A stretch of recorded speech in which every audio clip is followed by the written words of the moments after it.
Hey everybody, welcome to today's live Wednesday workshop here inside of LinkedIn. My name is Heather Dranitsaris-Hilliard. I'm with Caliber Leadership Systems, and we specialize in helping organizations to navigate the challenges of organizational dysfunction. And today I'm going to be talking about one of those dysfunctions that come from the emotionally oblivious leader. Yeah, that's right. We're talking about the dysfunction of neglect. And that is something that is happening in organizations. In fact, we are noticing a disturbing trend that are in organizations that's causing employees to complain more, become less productive, even leave their jobs as a result of feeling neglected by their leaders. And so exploring why this is happening has really exposed an interesting dichotomy and perception between the two groups. Leaders and managers believe they spend tons of time listening to their employees' complaints. They feel like they've never been more empathetic and supportive of their employees. And yet these same employees are reporting that their issues remain unresolved and they don't actually feel like their bosses listen to them, right? So interesting dichotomy, these two contrasting perspectives. So rather than feeling supported, employees are feeling neglected. So what's actually going on? Now, the main reason that we've discovered as to the dichotomy is that leaders are increasingly permissive. And so if you've joined me in some of my prior workshops, or if you've checked out our materials on our YouTube channel, Dranitsaris-Hilliard, you know that we often talk about permissive leadership. It was actually what drove us to write our book, So You Think You Can Lead, because of how prevalent and pervasive permissive leadership is. And what happens is, as leaders become increasingly permissive and indulgent of employees instead of being effective at managing their emotions, managing complaints and performance. And so as a result of that, employees, this feeling of neglect comes about. Now, permissive leaders tend to focus more on emotions and making their employees happy, right? And they become increasingly empathetic in that they listen, they really hear them out, listen to those complaints, but they don't actually get to the underlying issues, okay? And so it's that being in there feeling like I'm being so supportive because I'm listening to this employee complain, and yet there's no resolution of the issues. In fact, I was talking to one of my CEO clients just the other day about this, because he tells me he's got one of his direct reports that's continuously, calling him on his drive into work or, throughout the day, and the entire time is a venting session essentially for his employee. And so he says, I'm doing a really good job. I'm just listening. I'm not jumping in. I'm not, I'm just listening. And it's like, yeah, but you're not leading and you're not resolving the issues. And this has gone on for months now. And so because it hasn't been resolved and the issues haven't been resolved for the employee is feeling, the executive's feeling neglected and unsupported, and having to escalate how much time and energy he's putting into his venting and complaining, looking for the leader to help him solve the problems. And again, listening to employees complain without actually resolving the underlying issues is not effective. We can't solve the emotions. We got to go in there and figure out those underlying issues.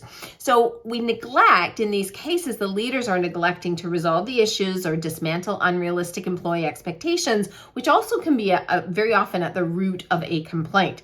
And permissive leaders very much operate from that fixed belief that they're being a good leader because they're taking time to act supportive while failing to actually uncover the true issue that's causing the distress. And by doing so, by not resolving the issue, the distress continues and it escalates.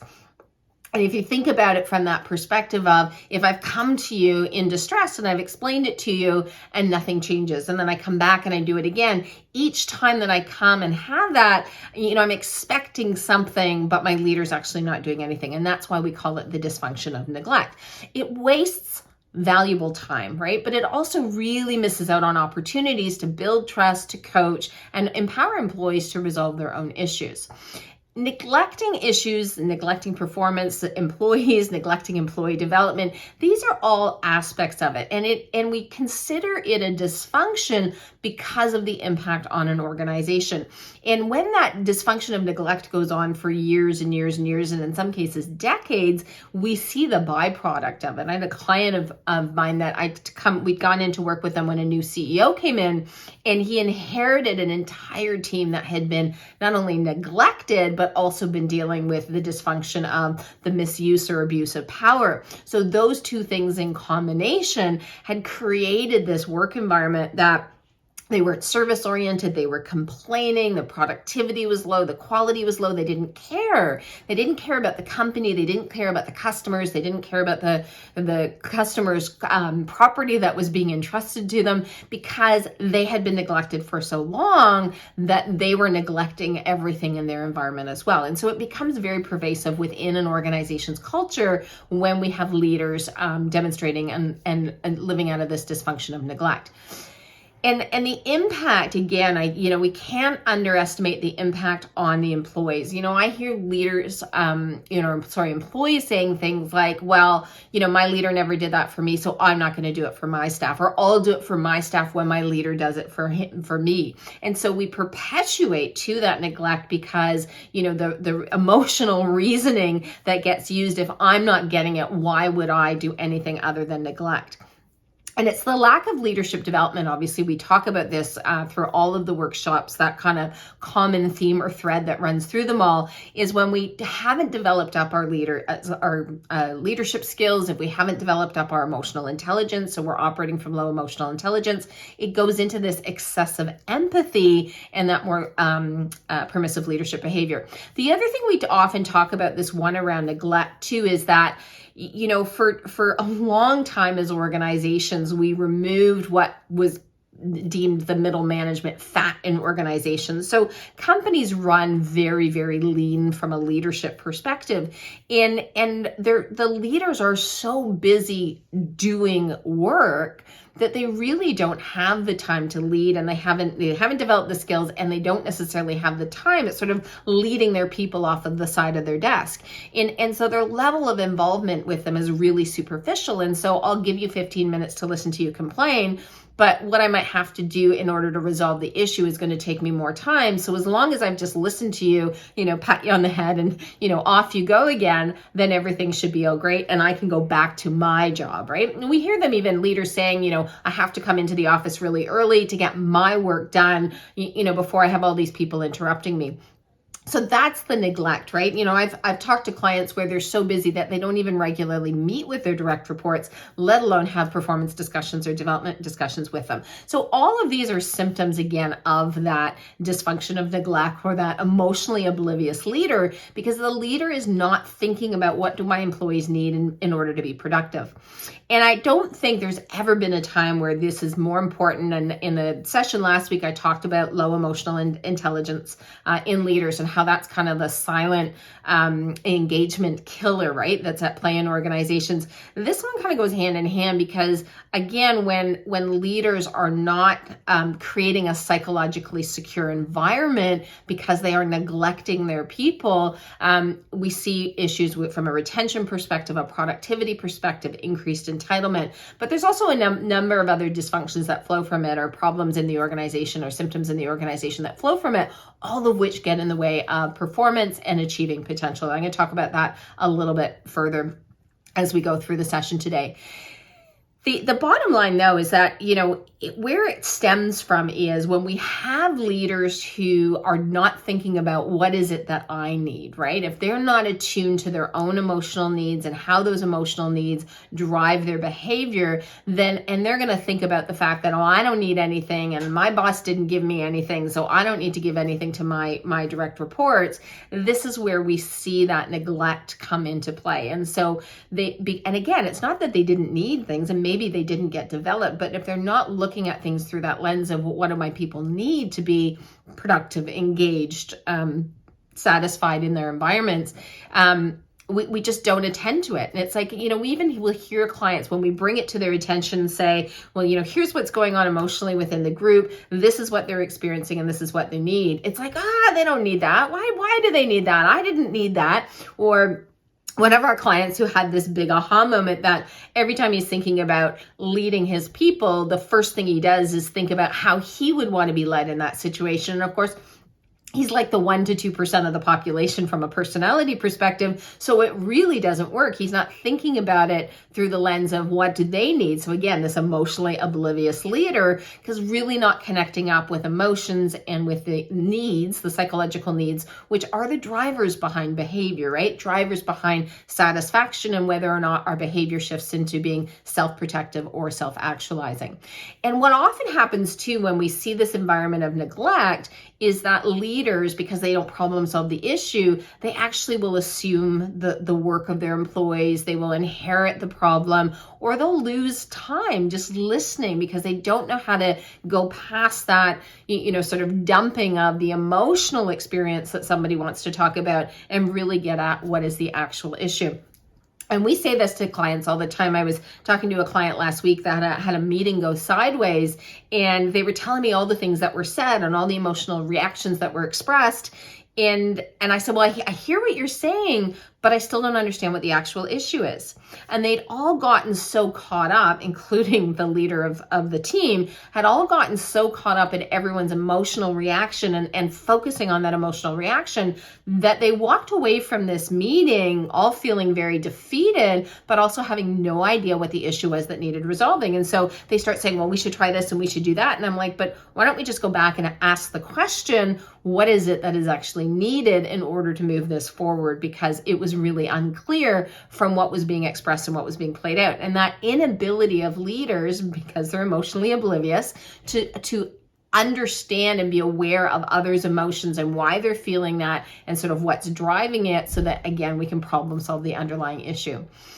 In an organizational context, let's talk about some of the warning signs so that you can kind of clue in on whether or not the dysfunction of neglect exists in your organization. And, some of these symptoms, we see them across a number of different dysfunctions, but complaining and negativity is, sort of top of the list. When employees feel neglected, when they end up feeling devalued, they end up feeling like they're not cared about, and that immediately triggers that emotional response of, I need to complain, and it's like, so I'm not feeling happy, and so I'm going to talk about all of those things, and they don't come at it from that issue resolution perspective. And part of the reason why the complaining is so prevalent is because nobody is resolving the issues, as I said. Like, they're getting listened to, the complaints are getting airtime, tons and tons of airtime, but there's no moving on from it.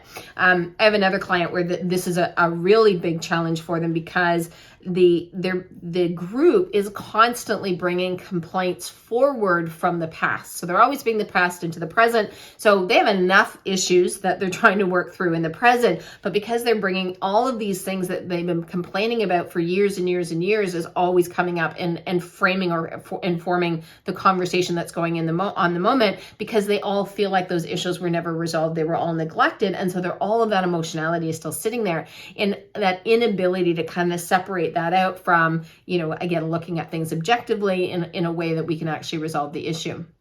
One of the things we also see in environments of neglect, lack of engagement, lack of innovation, and a lack of caring. So again, I go back to that client that we started to work with when the new CEO got hired in. The neglect, this dysfunction of neglect was even translating into really poor safety practices. So they had employees that, under their safety protocols, they wouldn't bother putting on their safety glasses. They wouldn't bother wearing hats. They would, they were doing all kinds of engaging in all kinds of risky behavior from a safety perspective because they had been neglected and not been taken care of. And so they weren't even taking care of themselves in that environment where they could take personal responsibility. It was like, again, it sort of creeps in all the different places. As I said, though, the not caring about the clients, right? As though the clients, it didn't matter how you treated them or what, they had their person at their front desk who would yell at some of their clients as the clients came through if they didn't like what the client was doing or what the client was saying. And so this kind of behavior was all being tolerated because in a permissive environment, they listen to the complaints of the employee, but they don't actually resolve the issue or manage the performance that was completely inappropriate. Some of the other things we see: passive aggressive behavior, resistance, opposition for sure. These ongoing conflicts, these recurring issues that never ever go away because again, they just come together and complain. And, I remember when I first started doing work in organizations and we do focus groups and other things where, of course, part of what we're trying to get is an understanding of the experience. But I have clients that I've worked with for many years, and they will tell me the same complaints over and over and over again. And I have to stop them and say, okay, so you're neglecting to resolve the issue. If you're still complaining about this, you're not neglecting to resolve the issue with this individual and around this individual. So you need to actually take action. So we try really hard to work with our clients to get out of this pattern of neglect, because they're neglecting to resolve their own issues that are causing them frustration and irritation. And which is kind of interesting when you think about it, like they're the ones that really do have the positional power and authority to actually do something about it, but they still neglect it. And again, this is part of where this comes from when we think about the leadership behavior behind it, is the leaders neglect themselves. They neglect what they need. They ignore it. They try and stay in control of their emotions as opposed to really using that information to help and guide them. And they participate in a pattern of complaining. I was talking to a client today, actually, who he was saying, his team has to stop complaining.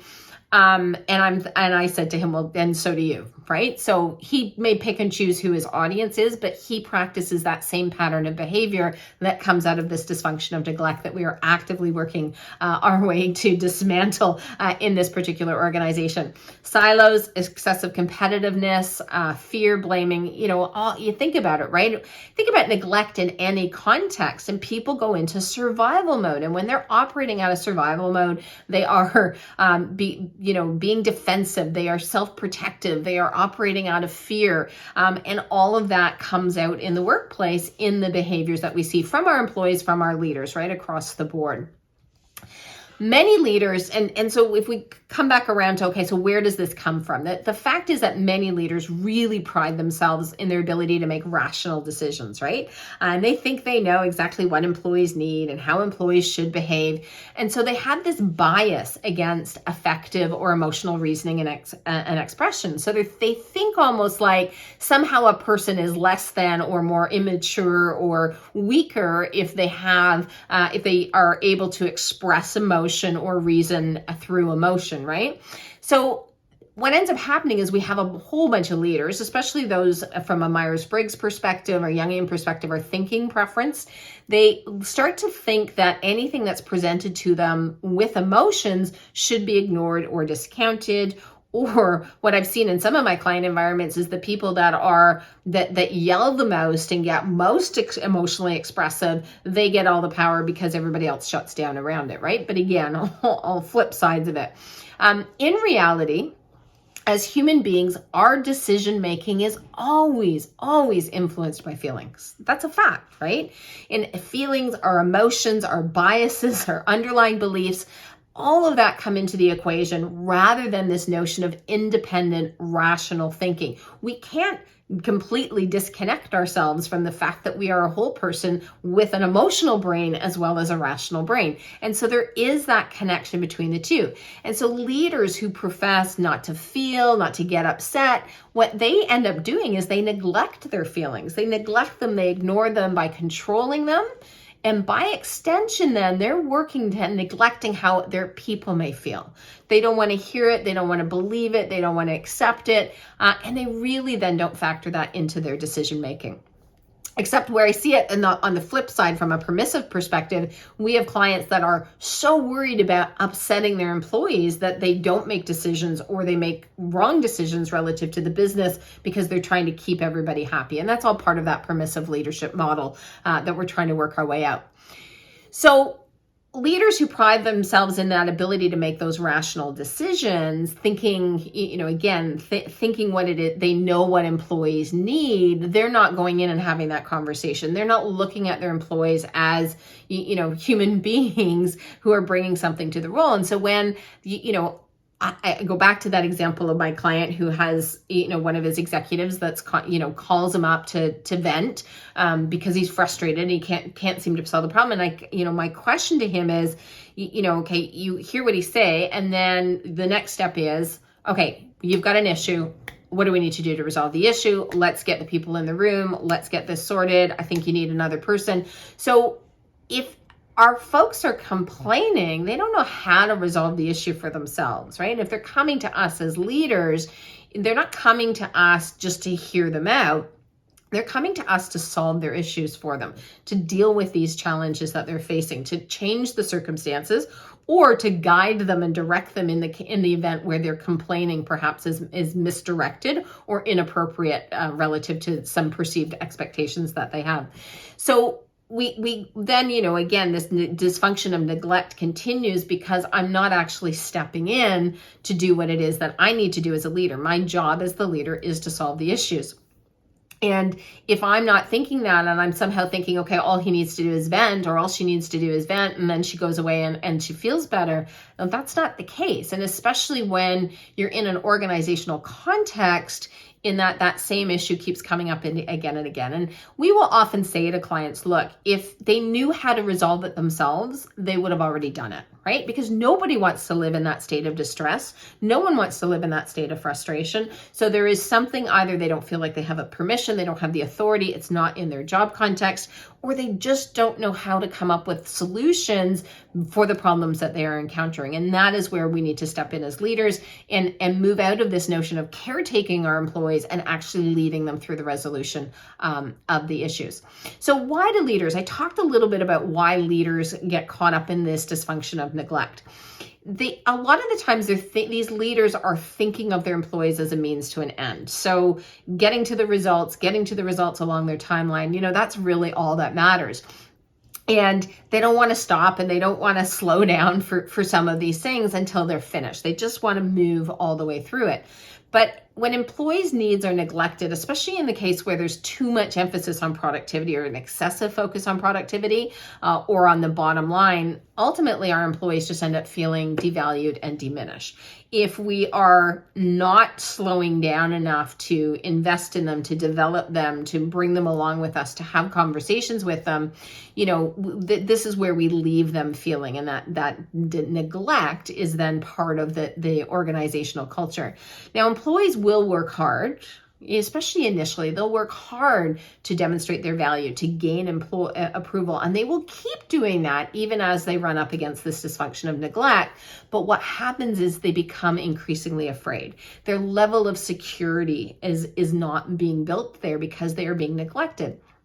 And I think one of my clients, it's, I have a group of individuals that have all been promoted up in the organization in this context of the dysfunction of neglect, and there is no sense of security. And because they're so insecure, there's always all of this acting out, right? Out of that fear, that survival instinct of the brain. And that makes it really, really challenging to have a cohesive and effective team when we are having to navigate through that. And it's not as simple as the leader saying, get over yourselves. You're here, you're now at this level, you're now in your job. What more do you want? Those sorts of, again, sounds objective, but dismissive of the reality of the emotional state of the employees. Again, emotionally oblivious leader actually adds to that insecurity, and it fuels the fear even further. Because when an employee can't really connect with their leader and they don't feel that sense of belonging, they don't feel secure, and that need for a secure attachment or a psychologically secure environment is really, really important in order to, again, from an employee engagement, productivity, performance perspective, okay? Really, for many employees, that when they look at it and they're in an environment of neglect and they're confident, they're not used to being in an environment of neglect, they're going to leave because they don't have that sense of belonging. They don't have that sense of connection with their leader. They feel overvalued, underworked, and dismissed around their complaints and any suggestions about things that can be done to improve, and the leader doesn't do it. Ultimately, these are the employees that we are going to lose out on in the organizations. So it really is these leaders that are still, again, because they're emotionally oblivious, is essentially they're not mindful of the emotional life and the emotional realities of people in the organization. And when it's ignored and not factored into some of these other elements of organizational structure, that pattern of neglect, the symptoms of the function, they really become increasingly prevalent. And again, like any dysfunction, there are things we can do about it.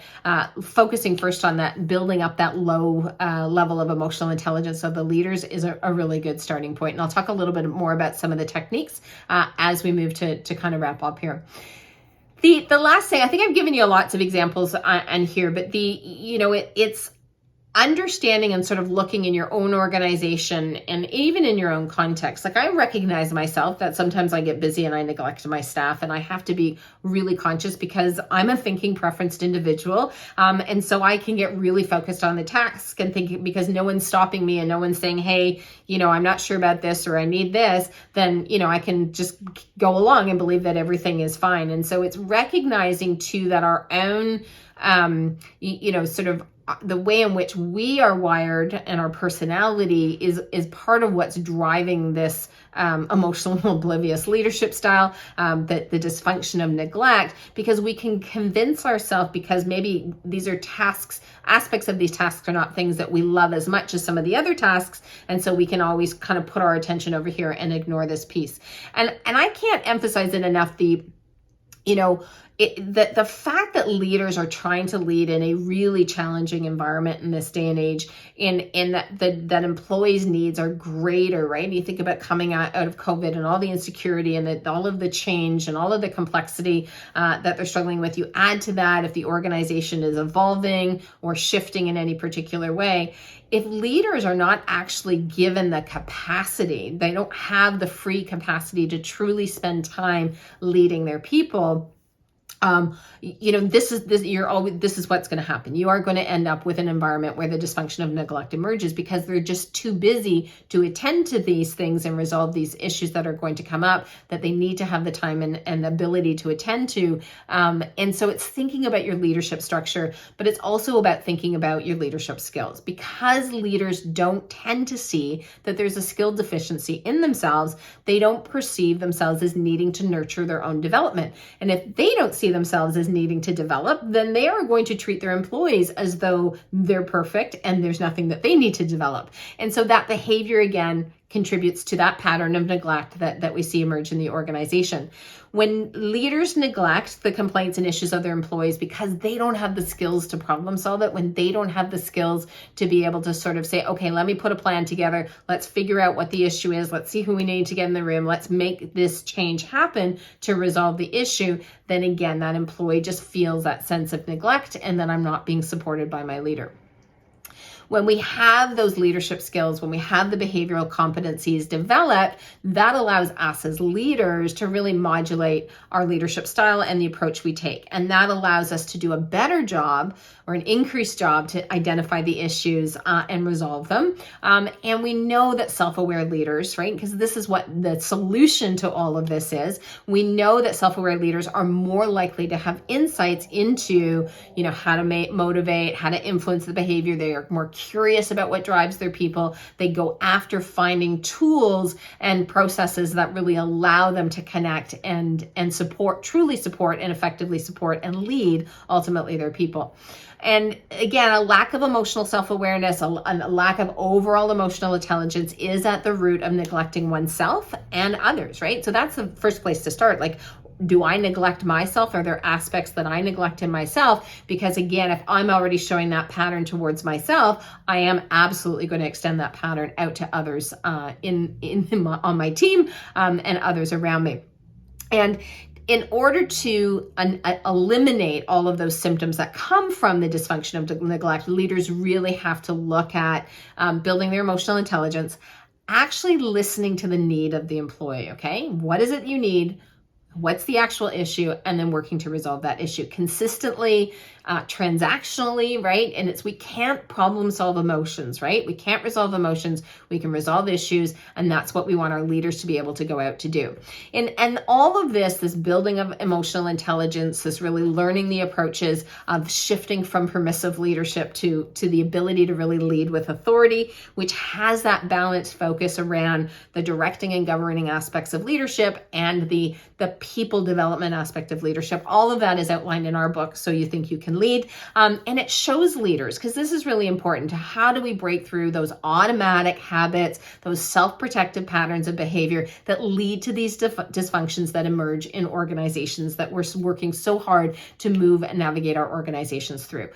We want to break the automatic habits of that results-driven mindset that can cause neglect and embody and actually get our leaders to where they're able to embody effective leadership habits. Okay, so thank you so much for joining. If you've got questions, always interested in hearing your questions and your thoughts and your reactions, check out some more of our content on Dranitsaris-Hilliard on YouTube. Also, if you haven't had a chance yet, our podcast is up. I think we just dropped episode 9 yesterday. So it's all about dismantling dysfunction in organizations. We go into detail about each one of the dysfunctions that are prevalent in organizations, and we talk in far more detail about a specific client example and exactly what we did in that organization to work with them to dismantle that particular dysfunction. And of course, always check out our book, So You Think You Can Lead. It's available on Amazon.